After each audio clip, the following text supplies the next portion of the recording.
Welcome to Voices in Hyperspace. This is a group of friends who talk all things sci-fi. We are covering Starfleet Academy, Episode 7, entitled Cosine. Well, it's All Worlds Day, also known as spring break to us regular people. The cadets and instructors are scattered around the galaxy for some rest and relaxation after the events of the last episode. Sam is still in recovery. She goes off to a tech spa in Denver. Darem is reluctantly called home to marry his childhood betrothed. Jaden follows him, mistaking his collection for an abduction. And then Jaden is introduced as Darem's best man, and after some arguing, helps Darem discover his true path is with Starfleet and not on his home world. Caleb, after whining and begging, is let alone at the academy under the watchful eye of Jet Reno. Genesis sneaks back to steal her transcripts in order to hide her weaknesses based on her recommendations from her instructors. She and Caleb learn that he must open up to Terima if he cares for her. Ake rescinds her recommendation for Genesis enrolling in the pre-command program after her and Caleb are caught, and then Jaden and Darem return to Starfleet after Darem abdicates his title back home, and Darem continues to be an asshole to Kyle. Caleb finally pens his letter to Terima and spills his heart out to her. Oh, the end. The end. So this episode was a much slower pace. Yes. And it was virtually no action. I think the most action they got was the warp slug. Yeah. And then the how Caleb hitched himself. Or the kidnapping. There was okay. Yo, and Jaden was gonna bust him in the face with that giant rock. I thought that was kind of the day was a good day to die. Yeah. But in general, the episode was much slower, and there are a couple of issues that I had. One, I think they kind of went past how people were mourning Bobby a little bit too fast. That part of the episode, and it was just Caleb explaining what was going on, like exposition. We only kind of know how people feel, and then after that we kind of don't care anymore.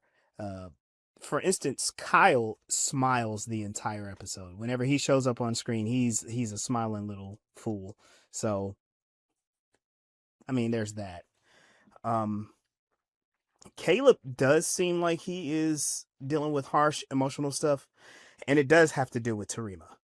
But other than that, it's like a lot of the effects from the last episode. I mean, yeah, it is. How many weeks? They said 4 weeks? A month. a whole month. Yeah, Genesis made a whole point of like, you haven't talked to her. That's Yeah. So I mean, after a month, I guess people can at least push their emotions backwards, but it still seems a little too light to me. That's interesting you say that, because I didn't see it that way. Oh, so okay. The way I saw it was this is showing the way that people were grieving what happened and were coping with what happened, especially the way that in the beginning voiceover, the way that Ake looked concerned. She was not her light, airy self that she used to be. Yeah. In the previous episode, she basically wore shoes a lot of this episode. Yeah. Good point. And and I noticed at the end she was in uniform. She even pointed out, like, hey, I kind of didn't want y'all to have to deal with loss in the line of duty just yet. Yeah. But, you know, this kind of happens. And of course she would know. You know, she's been around for over 100. How long has she been around? 400 years? 400. Yeah, she's been around for 400 years, so she's probably experienced her fair share of loss, especially in Starfleet, because motherfuckers be dying. Yeah. She lost her son in Starfleet. Yeah, she did.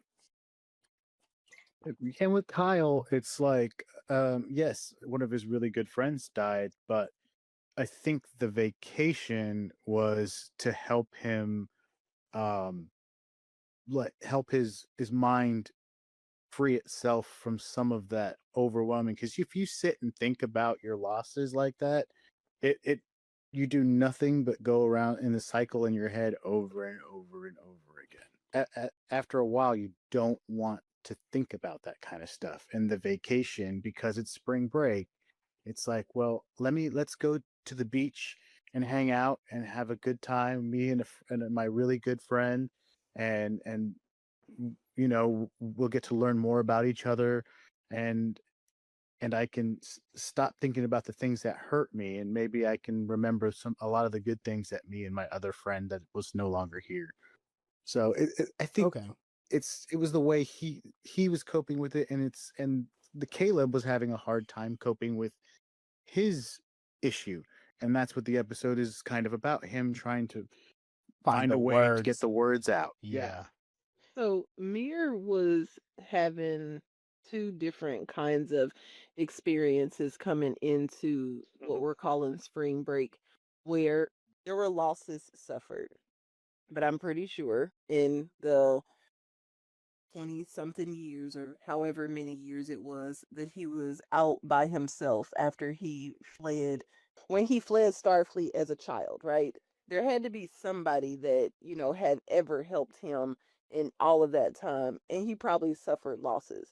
But what he's currently experiencing is a breakup with a girl. And that, on top of the fact that she was injured and some of his classmates died, is twofold. But his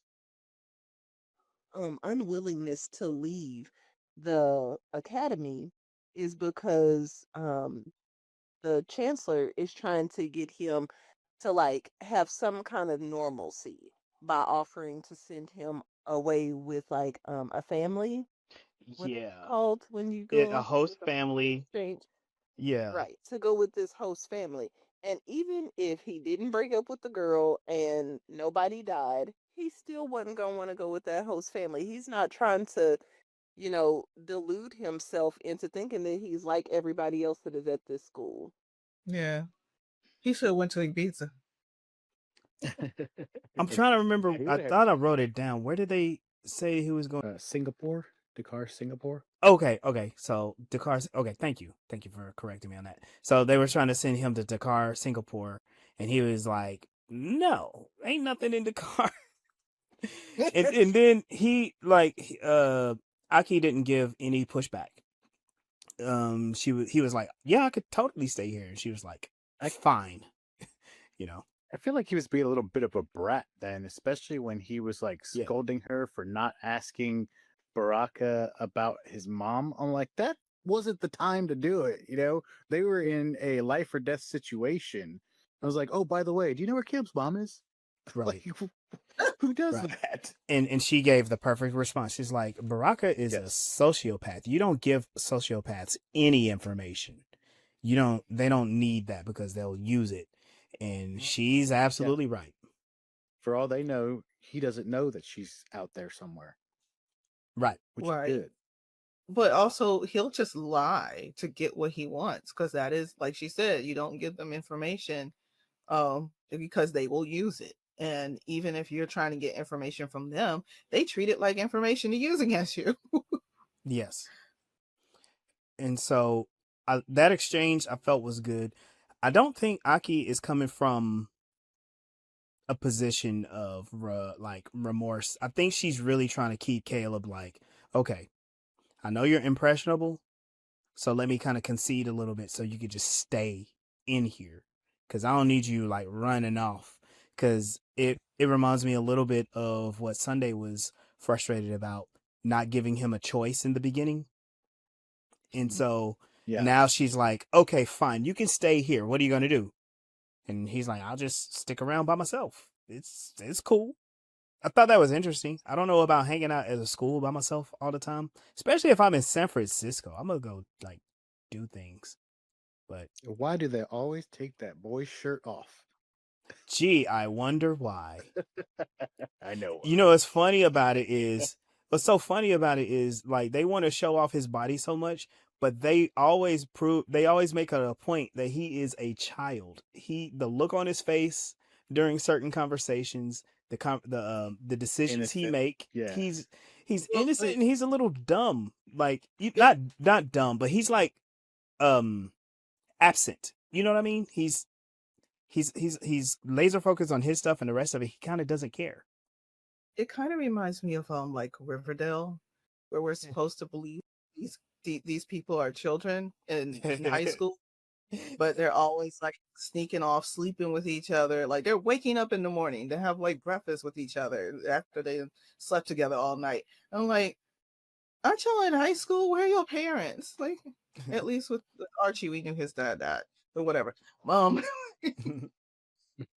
it's like a cultural difference because depending on, when and where you were born determines like how much free time you have.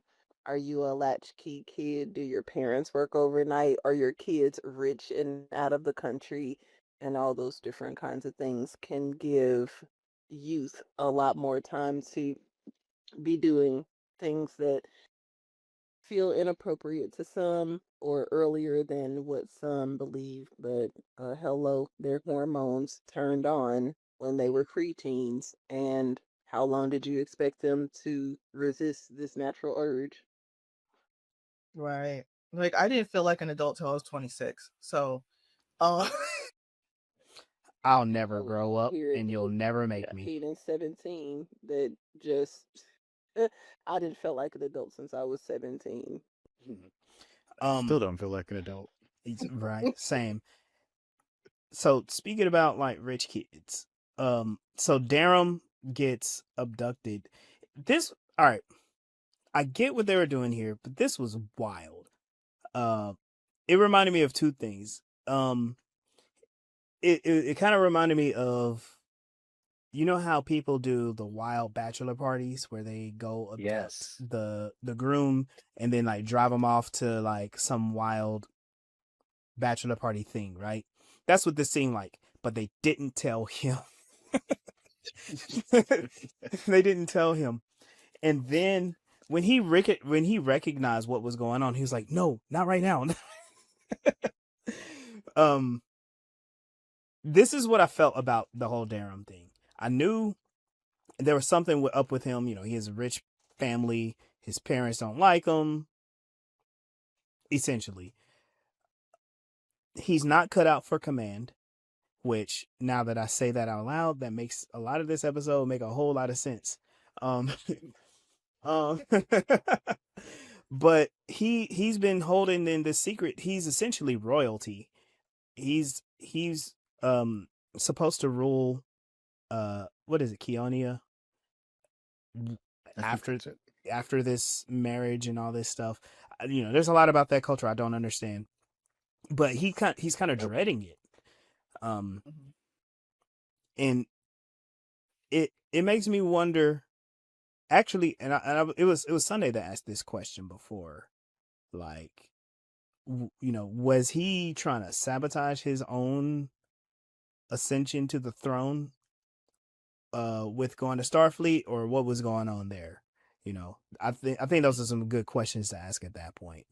I just was so confused over him being abducted, and then Jaden, follows him on a delay, by the way. Like, Jaden's response time is so slow. And I do leave the not boy alone. want him to be the one if I need help. Oh my God. But anyway, his response time slow as fuck. And when he is brought abreast of what's happening, that Darren really isn't in any kind of threat or danger, but I've been betrothed to be married. I was, and then explains that the plan was that it was going to be 4 or 5 or maybe 6 years before that happened. So you went to Starfleet for what? Like, don't it take that long to even like graduate out of the academy and then you get assigned to a starship? When did you think you were gonna have time to rule the planet, sir? And I was just very confused and Well, still. That Go happened to ahead. Spock. Yeah, It happened to Spock. they tracked that boy down, and it was like, "No, you about to get married. Where y'all at?" Yep. That's what their part of this episode reminded me of, that episode of the original series, that one where Spock goes back to Vulcan and battles Kirk. Yeah. Mm-hmm. for the wedding that he was Yeah. bro. Yeah, but like he was supposed to stay. He knew he was supposed to get married, but he went off to Starfleet instead. And I think it kind of makes sense for their age, like especially when you have parents who have expectations for you. You may try to explore what your life would be if you didn't get to, and maybe you just need a taste of that before you go off. Kind of like the opposite of someone going to travel Europe before they go to college. He did the opposite. He went to college first before he went to go do the big thing. It makes me wonder Sometimes- because now now that y'all point out like he's gonna join Starfleet instead of getting married. Is that kind of like how people used to join the military to get out of their small town so they don't get like married and stuck in there? That's a good point. Mm-hmm. So like there's a lot of questions, and I feel like the episode was more about trying to reveal what his character flaws are and how he can reconcile himself and find his true calling in Starfleet. It just honestly, this part came across a little not fully baked, because I mean I could see that. we get that Darem is a jerk. He's a douche. He's kind of a jock. He's forceful, trying to make things happen and all of that. And then what was the part where Jaden was trying to explain? Well, he was trying to explain to Jaden like, I thought Starfleet was going to serve me. And he's like, no, we know. We know. Well, everybody knows. Yeah. I guess for me it was the he didn't seem shocked or surprised, and he also seemed willing to go along and was quick to get married. Like, well, damn, I didn't think this was gonna happen for a few years, but when Jaden is like, don't do this, this is not you. Like, your calling is with us at Starfleet. He like scolded him over leaving his family for his passions as opposed to doing the honorable thing, which is basically what your parents wanted you to do and be miserable for the rest of your life. And that was like a real slap in the face to Darren, because like, the fuck, how dare you? I came here to try to save what I thought was your life because you in school lying to us and ain't even told us that one day you was gonna get, snapped back like a rubber band into your obligations and responsibilities. Fool, I'm supposed to be on the other side of the fucking galaxy with a nigga who really likes me, and I'm abandoning him to be here to save your bitch ass, and you don't even need saving. Like, what the fuck? Hey, And he was What? so, the way that he was like forcing him into like, hey, you got to make sure you do this and do that. He don't have to do nothing. You ain't asked him to do anything. You just like assigned him, which yeah. him showing his royal colors. And y'all need to be careful with him because that is like on the inside of him. I will give Darren the benefit of the doubt of not knowing himself Jaden's backstory. We know it Yeah. as we saw it Yep. in the episode, but I don't know how much he revealed to the rest of his classmates, his friends and classmates. So maybe they don't know that whole story. Caleb does. Yeah, Because he Caleb. told Caleb. But did he tell Darren? Did he tell Genesis? Did he tell Sam? Like, do they get together every week and Probably talk not. Yeah. about? Probably not. He probably doesn't So- really like a lot of them. So, but he knew enough to accuse him of abandoning his family. But Well, see, we know that Jaden didn't abandon his family. His family abandoned him. right. We don't Kind know of. that. Yeah, he Kind of. doesn't. He has no way of They were abandoned the Klingon way, which was like if you understand Klingons from all the shows, they had to like essentially set it up to make it look like that to save honor. And there's a whole discussion about people's criticisms of the show and how he's not really a Klingon. The Klingons aren't being Klingons. Like, if you just watch Deep Space Nine. This is the most Klingon thing. They lie. They are liars. Okay, sorry. So are Vulcans. Vulcans lie a lot too. Yeah. Well, like we saw with Alexander, his father was trying to teach him to be a warrior, and Alexander's like, Yep. acting like a kid. Like, give me this bad lip as big as I am. I like. until he became an adult. Oh yeah. Oh. Yeah. Wasn't he? Wasn't adult Alexander Tony Todd at one point? Or am I? No, that's Am I mixing things? that was would have been exact. Oh, his that was uncle. Worf. Yeah, Yeah. Worf's brother. Yeah. Okay. All right. Thank you. Yeah. In this scene where they're on Keonian, they're on the Keonian moon, the sunset moon, and I thought that was kind of cool. Some background stuff.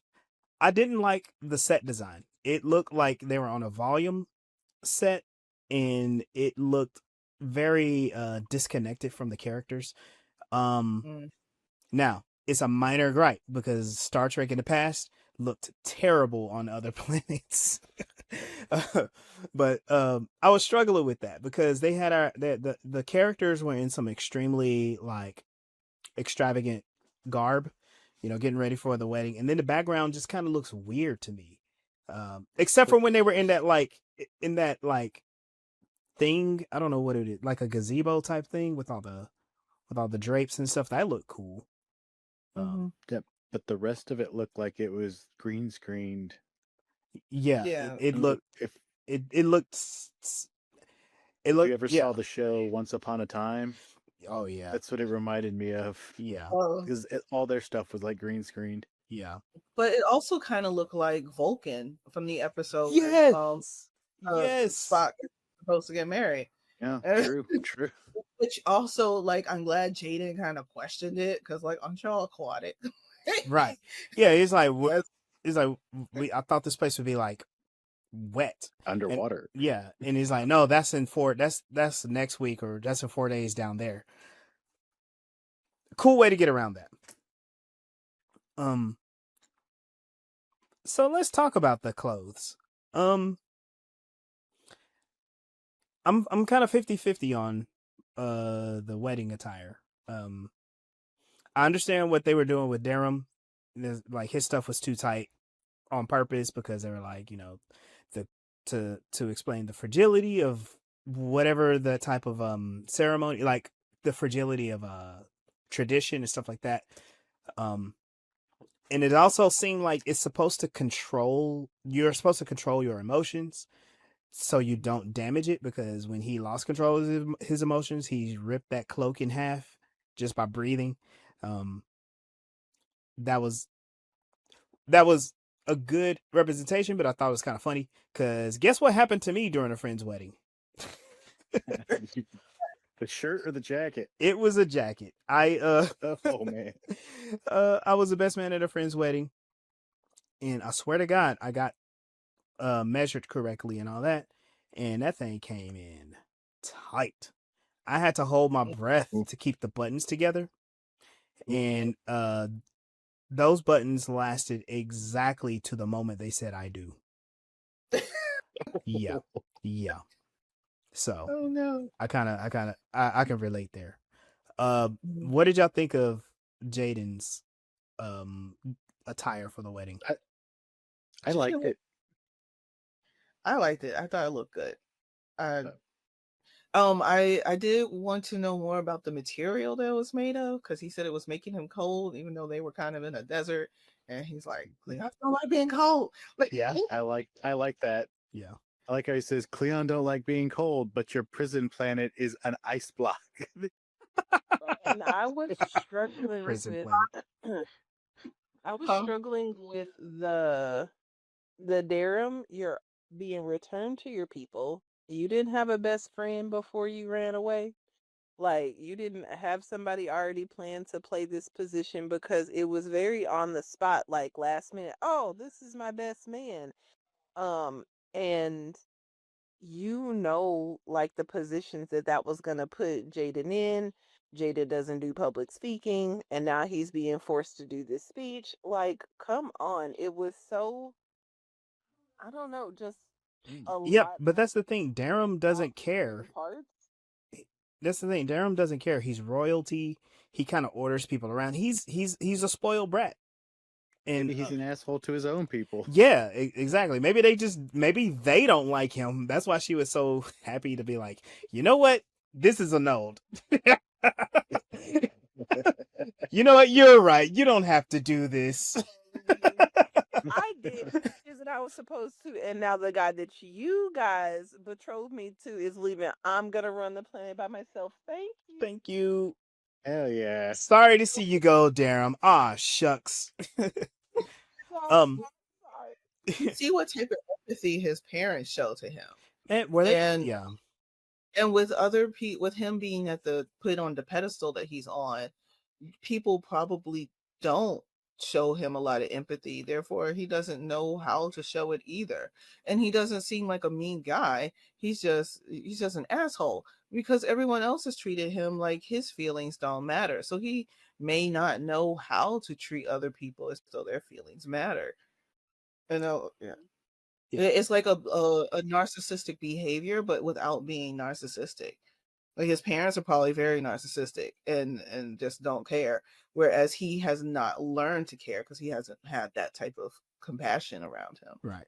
Yeah. This is when we talk about a person who's born with money, but he's born with money and power and pretty much a planet to himself. And he's a child. Like, I don't care what nobody say. That is a boy.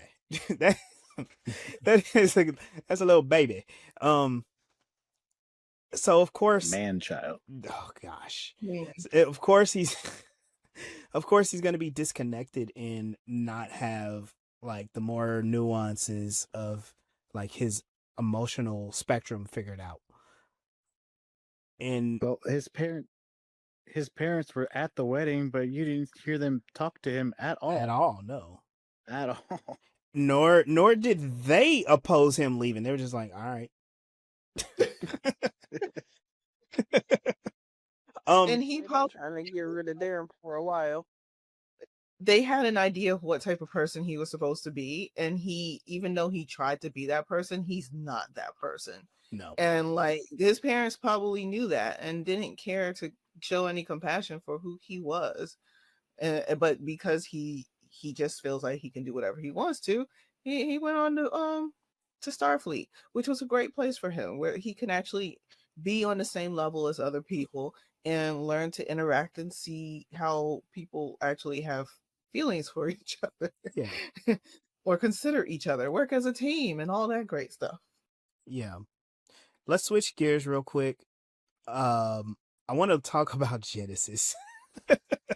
Oh, Genesis. Oh my goodness. So Genesis story arc to me is extremely interesting. We've seen from episode 1, she has the aptitude to be in command. I think was it episode 2? When did they do the Calicut episode? It was 3. That was 3. 3. Episode 3, yeah. She definitely showed that she can be in command. She was able to pick out people's strengths, weaknesses, and then she competed against Darem. Darem was just like trying to win by pure dominance, and when he got challenged, he kind of folded. Genesis is kind of dope. But this episode, we learned her weakness, and the reason why I want to point this out, I was dealing with some folks on Facebook. They were talking about like, all I see is in the episode is that Genesis is a girl boss. I'm like, how did you get that from this episode? This episode is showing you that she is extremely flawed and absolutely not a girl boss, because she's lying, she's cheating, she's manipulating, she's trying to make a whole bunch of stuff happen in like the worst way possible. Those are things. Because in capitalism, that's what bosses do.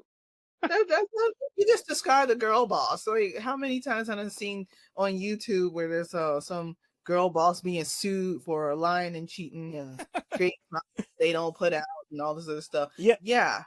There's 2 different types of girl bosses. Okay, all right. It could be the compliment of a girl who is being their own person, a boss, and then there's the one who's doing that but toxic.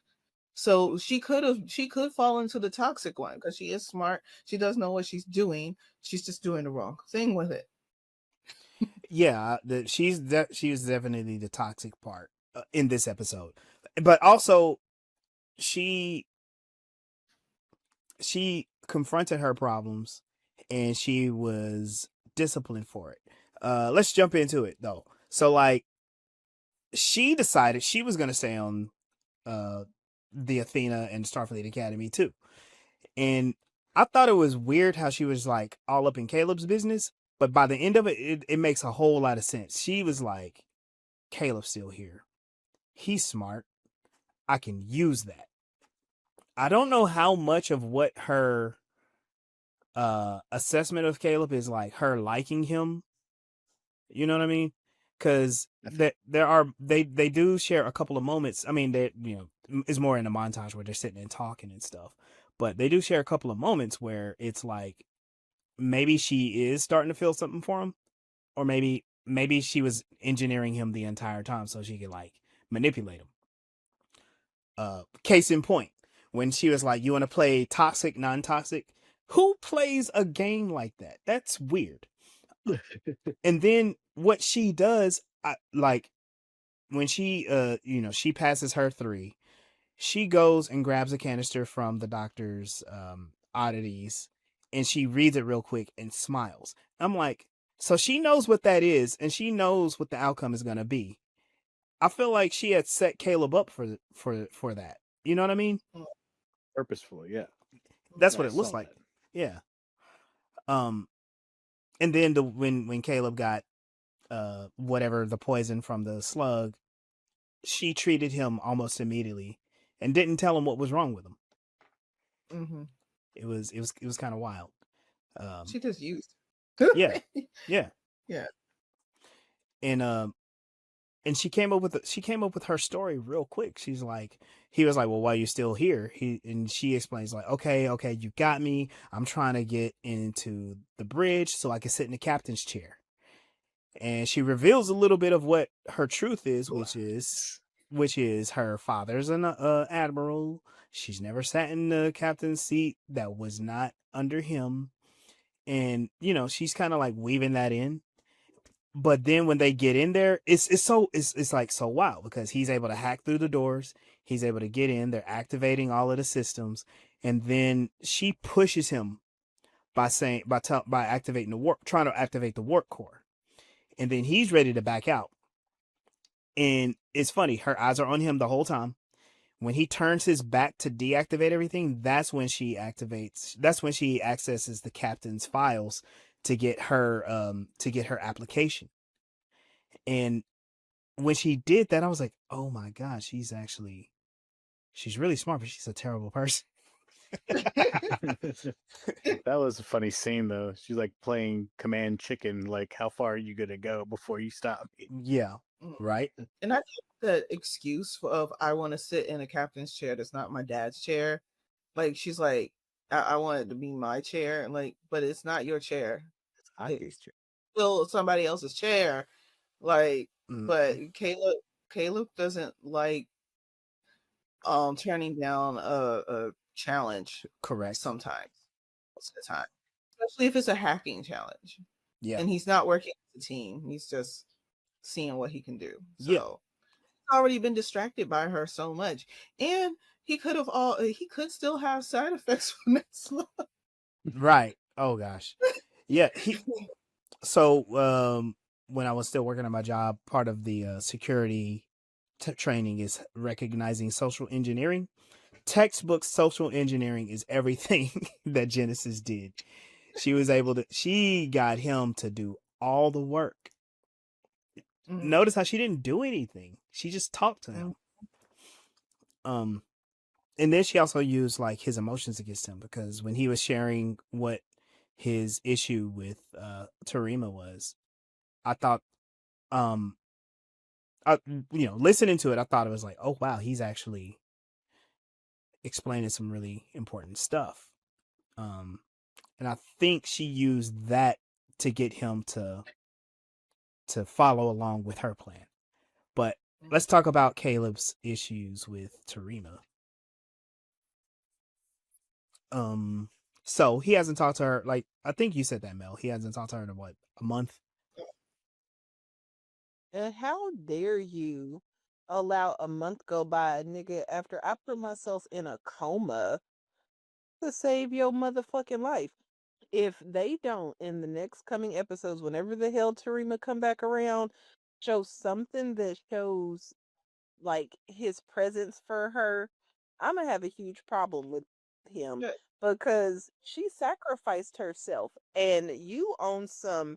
I'm still upset that you like got access to my childhood memories without my consent bullshit. That was a complete accident. She didn't do that shit on purpose, and y'all could have communicated about what sex between a alien species was gonna be like before y'all did the do.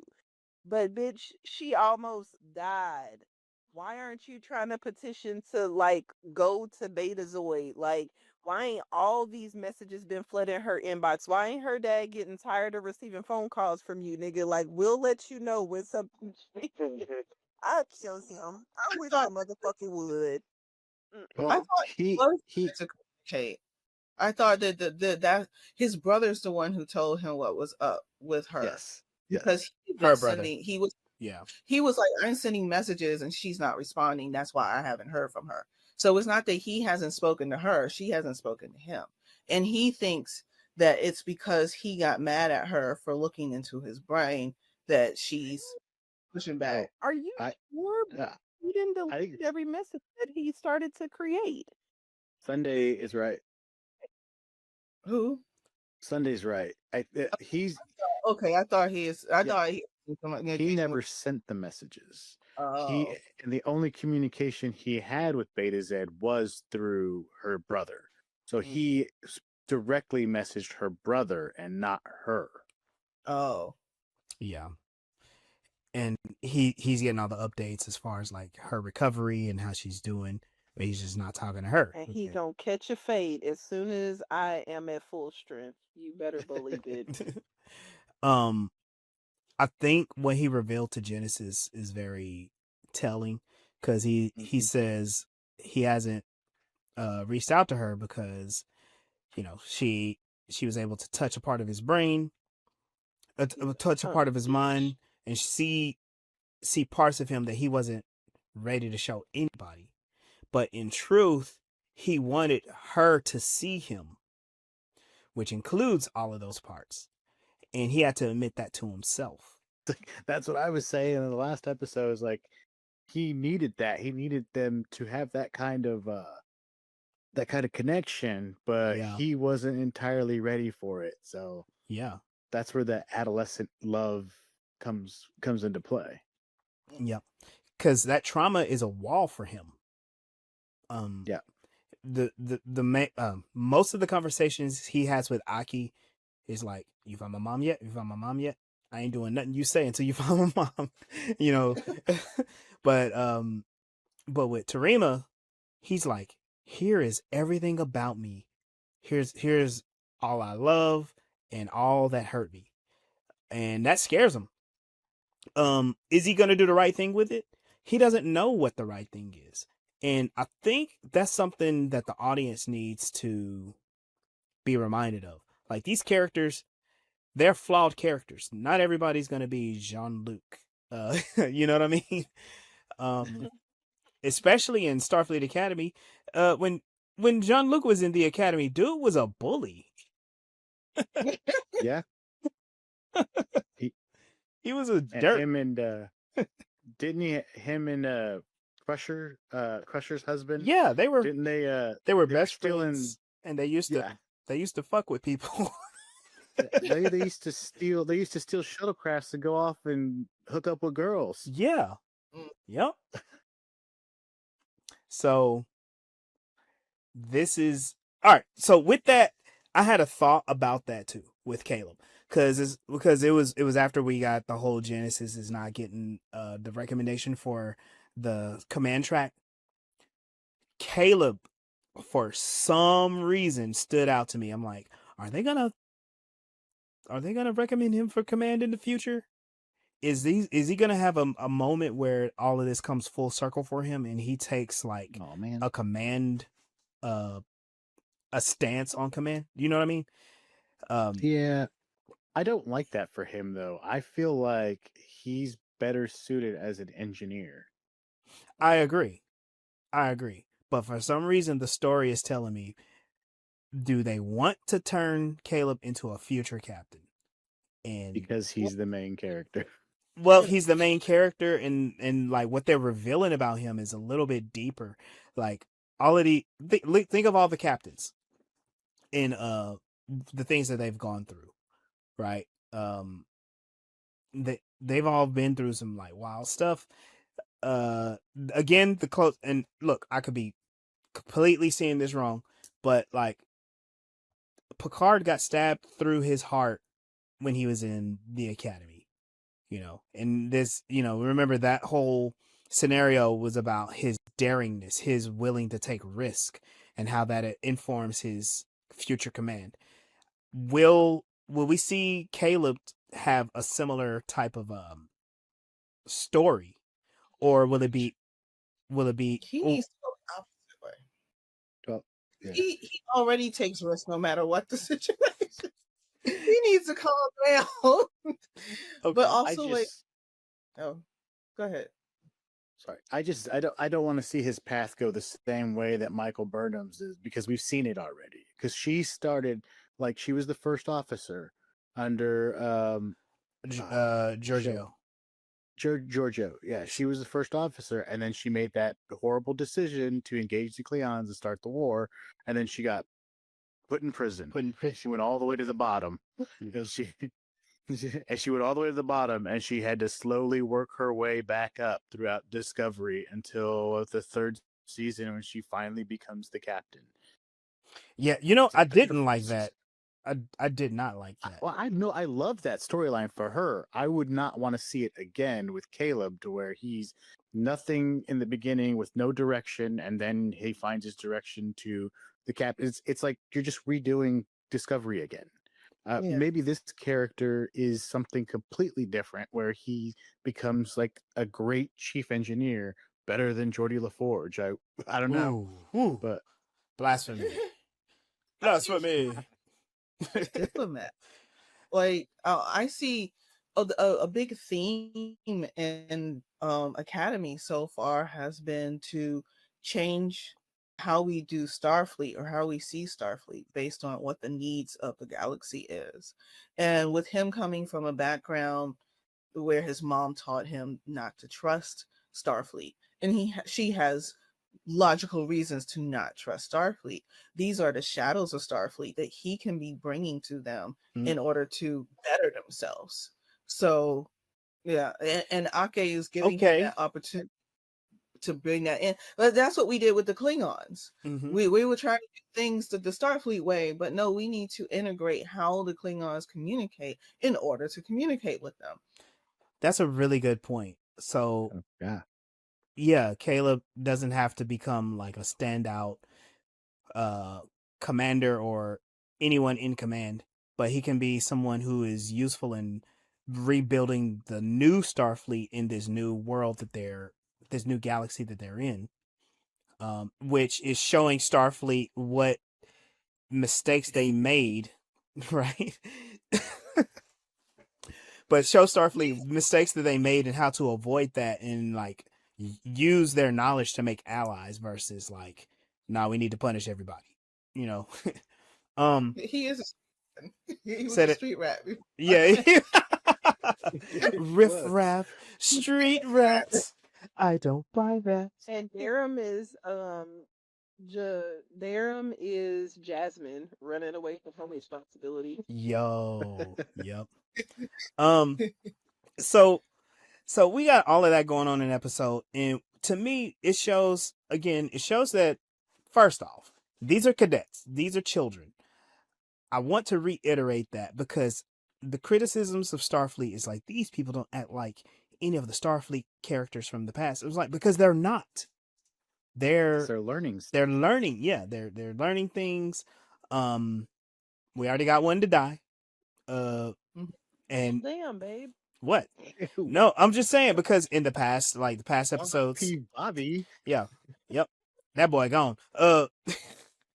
But but in the past, like TNG, whenever they had Starfleet cadets, the Starfleet cadets were always involved in extremely stupid and dangerous stuff.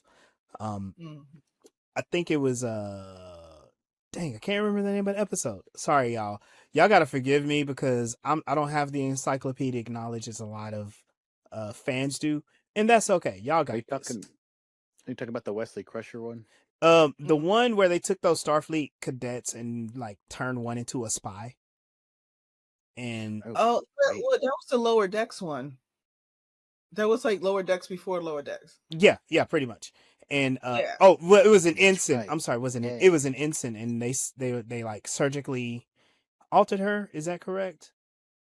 No. That was the episode was called Lower Decks. Lower Decks. Oh, okay. That's what But the issue was, the thing was, they sent her on a mission, on a covert mission, and she ended up dying for Starfleet. And and that's the thing. It's like, these are kids, and yeah, you're supposed to feel things when they don't make it. But also, like with Wesley Crusher, and I think this was called First Duty or something like that, where him and his crew of cadets are trying to do this extremely dangerous move, and one of them dies, and they're being court-martialed and have to reveal the truth. They're kids. They're young. Yes, they're smart, all it is, but the things that they're doing, they have not had the experience to be mature about the stuff that they want to do. Because they're trying to live, they're trying to be great as students. You know what I mean? And I think that's really important to remember. And to kind of to get back to what I was going to say, all of these characters are revealing their internal flaws. Darem, born with a silver spoon in his mouth, he is afraid. He is afraid. He's afraid of his responsibility. He's afraid of his parents. But the one thing that makes him feel like a person, that makes him feel like he's doing something that's for him, is becoming a Starfleet cadet. Genesis is afraid. She's afraid of not living up to the legacy of her admiral father. And so she lies and cheats her way to the top. The thing is, she has the capacity. She can do it without all of that, but she doesn't know that.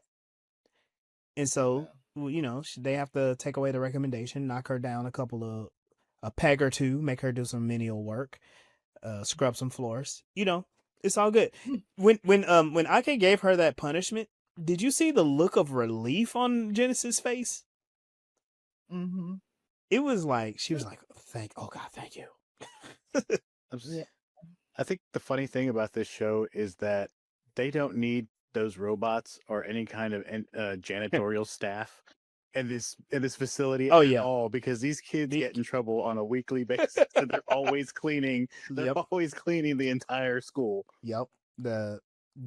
Caleb should know every inch of the floor by now. I get it, because when like my growing up, the expectations around me was to have a certain career, and I did not want that. And instead of like confronting my parent and I went behind their back and signed up for a whole nother major. Oh wow, yeah. And didn't really consider. I did consider what I would do. I thought it would be a compromise, that instead of being a teacher, I would be instead of just being a teacher, I'd be a music teacher, so that teaching wouldn't have to sound so terrible for me. But yeah, I get that whole, I'm supposed to do this thing, but I'm going to sabotage it, or you're supposed to at that time. And especially kids need to be nurtured in the things that they're good at. And when they're told that doesn't matter, you just need to be this. Yeah. They don't know what to do with that. They're all like taking that and looking at the characters. They all have to find their own way. Right. You can't just be told you're going to college for this thing. So kids will go to college, students will go to college and realize like, oh, I don't like electric engineering. I don't like electronic engineering. I like physics. I don't like math. I like writing. I don't like art. I like science. Vice versa. I don't like college. all of those things. You gotta figure that out. And um, college is an experience that can open you up to those other things that you're good at. Or like a personal story for me was even after I changed my major in music, I had an English professor because I had to take English. We all do. And she was like, "Well, do you want to be a writer? Because I think you should be a writer." And I'm sitting there bewildered. Like everyone has always told me that I shouldn't want to be a writer, but I did want to be a writer. And she gave me some great advice, but it still took a very long time for me to dig my way out of the thought process that I was trained to think my entire life, to like actually think that what I was good at was something that I should do, even though someone with a freaking doctorate was like, yeah, you are good at this. hey, yeah. I think that's the other thing is like sometimes you need to be exposed to those people to give you the encouragement to pursue what is for you as well.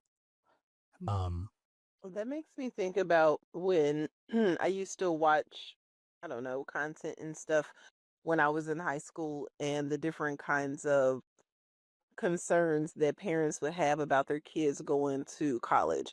Being from the Bible Belt, it was like they're going to be exposed to all these liberal people and then be pulled away from their religious upbringings.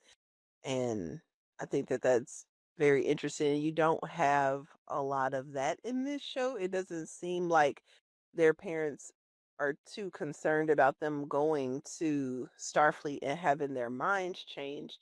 I guess they'll just abduct them back into I mean, they kind of had what that with them to Well, do. they kind of had that with Jaden Sam. Yeah, and Sam. Sam. Yeah, yeah. Yeah. Okay, there we go. Thank you. She ran away from home. Yeah. She's like, don't worry about it. I'll call you when I feel like it. um, to kind of start around to wrap this up, there was some background stuff that was happening. Okay, Jet Reno, hilarious character. Hilarious. The thing with her toe, I thought was funny because you can hear over her comm. Laura was like, "Don't die, don't." I can't live without you. Don't die.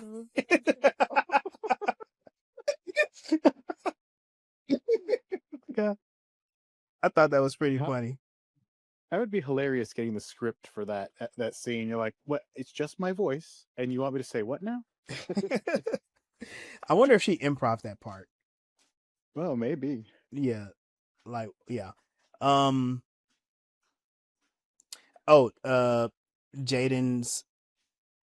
Jaden's advice to Darem, I thought this was great. If this is your true path, timing doesn't matter. Because Darem was like, I thought I had more time. And Jaden was like, don't nobody care about that. Like, you gonna do it or you not gonna do it. The other thing, I mentioned it before. So this is the doctor's cabinet of anomalies. So the doctor's been collecting some specimens, and that's weird to me. Like, what is he up to? What do you need a warp capable slug Warp for? slug. Yeah. You know? Oh. Well, it also kind of it makes me think of like Voyager in general. They're in a whole nother part of the galaxy, so everything they encountered was pretty much new. And like his whole database only had stuff from their galaxy, so he had to create a whole new database for what. So he probably just kept doing it. That makes a lot of sense. And he was really excited about the different types of things that he was going to use for his lessons with the kids. And I could see like I've known teachers to just be hoarders for yeah. they may think might be useful at some point for a lesson. Yep. That is true. That's true. Another question about the doctor, and I'm surprised that I didn't bring this question up before. So, does he still have a hollow emitter, or has the technology improved in the last 800 years? You know, with Sam, she does not have a hollow emitter, and I know that there are a lot of viewers who are like they have a problem with that. but we see that Sam literally has like an onboard system in her like photonic form. Mhm. So Yeah, yeah, go ahead. I don't think he does anymore. I think what I think is because the technology has improved since then, because now you have these holographic messages. Like you can talk to somebody who's on a ship thousands of miles away, and Yeah, they're a holographic version sitting right next to you. Like when the admiral comes and visits, he's not actually there; he's a hologram, and you see glitches in that.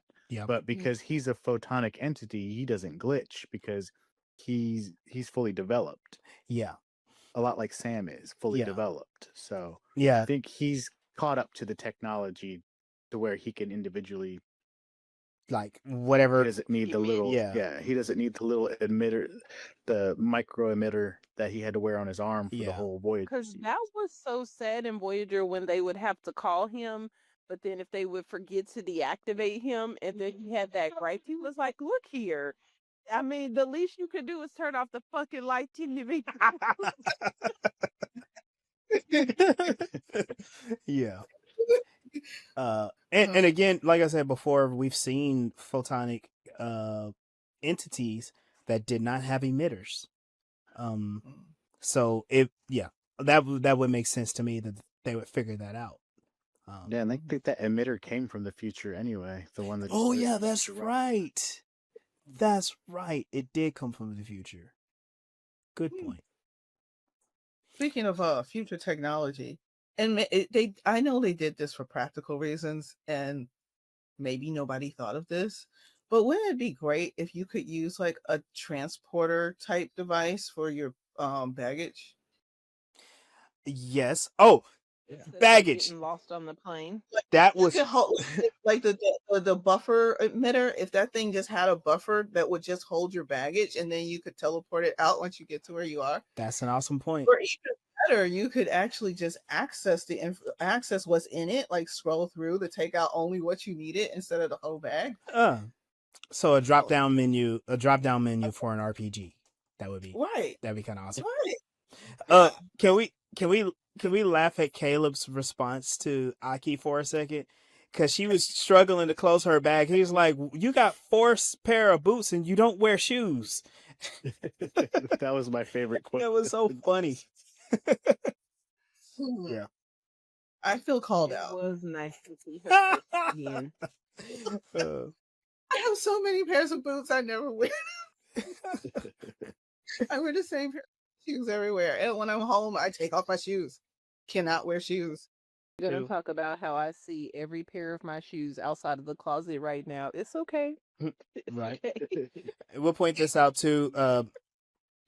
How Jaden didn't like the gym the beach wear. Apparently that's a running joke with Klingons. They don't like beach attire. I just learned that too. I didn't know that.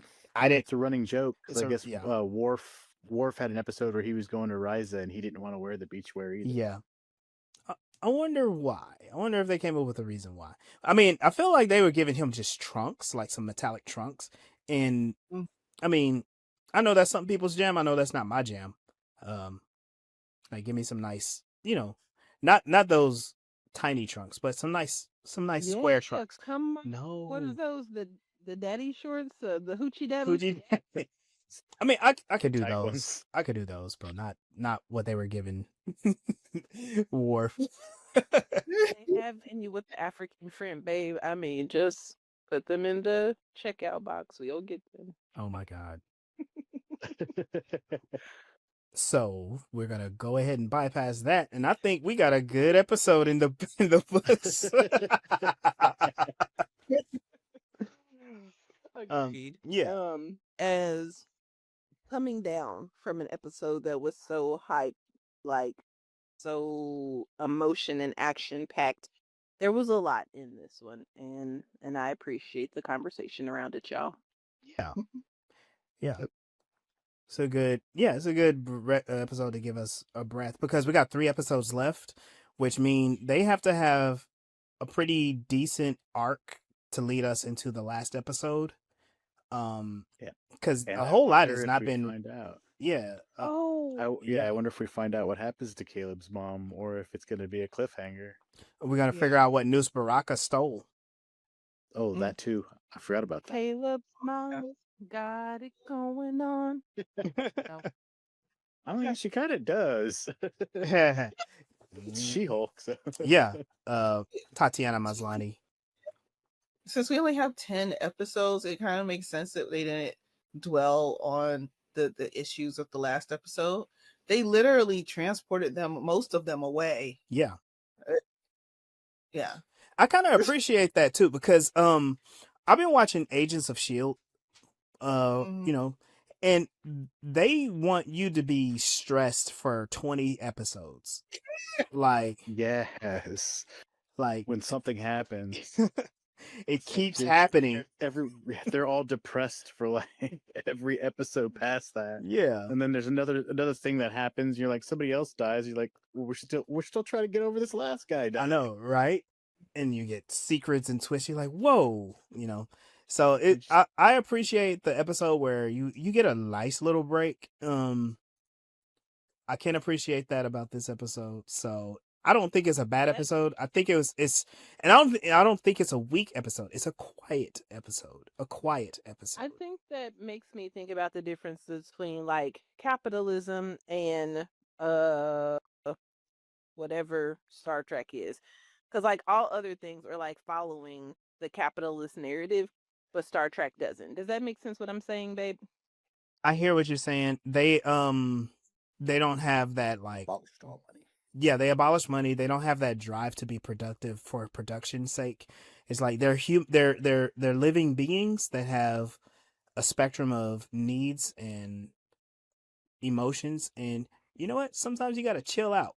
Remember when Picard thawed out those people and it was like and bro was like, "Oh, so let me get on my banks and all that stuff." And it was like, "Don't you want to chill out for a minute? Don't you want to?"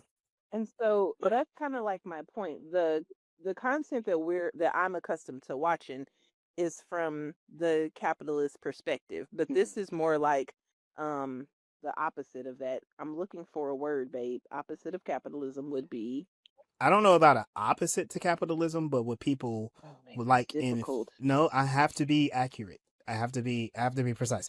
What people like as a replacement is socialism. Socialism. Okay, Yeah. so thank you. This is what I'm trying to go for. So from the Star Trek having a socialist point of view, they would want to break us away from the constant the fear. It's not running like the news where they're trying to keep our attention that way. Yeah. They are using like the relationships and things. I love that that point was brought up. And there's one other thing in the episode that we didn't get to touch on, and it was, did we talk about the kiss between Jaden and what's his face? Kyle. Oh, we didn't. No, we didn't. Okay. The little peck So on the cheek. right. That's along with the connection hands. between Mirror and Genesis, and how it is clear that and then I forgot, then there's these different triangles. So Jaden and Darem, and then Jaden and the War College kid, and then there's Mirror with uh Tarima. Genesis, and Mirror with the girl in the coma. Um and in all of She's not these different Nakoma. dynamics, Sorry. whatever. Y'all know who I'm talking about. Yeah. So the difference in those dynamics are whether they're currently with people who have attraction to versus compatibility with. And they're struggling to decipher whether they're going to be with the person that they're compatible with or the person that they're attracted to, and if and they have attraction and compatibility with one, and then there's the whole forced monogamy thing and why they can't just be with both, but that's a Sunday thing and we can let that part go. So Jaden and Kyle are definitely something there. They're not sure if they're actually dating or what the actual relationship is, but like he did kiss him when they got back together and they were holding hands when they walked away. But then there is some kind of uh like you said, compatibility or attraction with Darem. Where on the other hand, I see Genesis giving Caleb looks every now and then, but this episode only showed them as more like good friends. Like they helped each other out, and I didn't see any kind of like attraction. Maybe that was more like you said compatibility thing. Where of course he slept with Tarima, so definitely there is attraction there. But are they really compatible? Because like what I don't remember. It was several episodes ago. Somebody said like the whole basketball scene was just awkward. Yeah, So that was like me. Mhm. I right, said, that's right. I said that Okay. I didn't like that. I didn't like that scene at all. But yeah, because they didn't have chemistry, and it's like, well, yeah, so maybe there's an attraction, but there's no chemistry. So Yeah, Yeah. I can see that. But like, yeah, so those are two very interesting triangles. And at one point, I did think there was going to be a Caleb Darem Genesis triangle, but right. I don't think anything's coming of that. No. No. With both of these stories, with Caleb and with what's his name? The other one that got married. Oh, Darem. There Darem. Darem.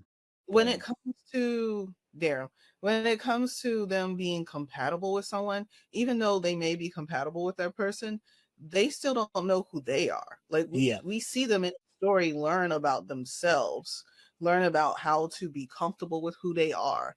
And you can't truly be compatible with someone if you're not comfortable with who you are, because they're going to get the person that you let them that they see.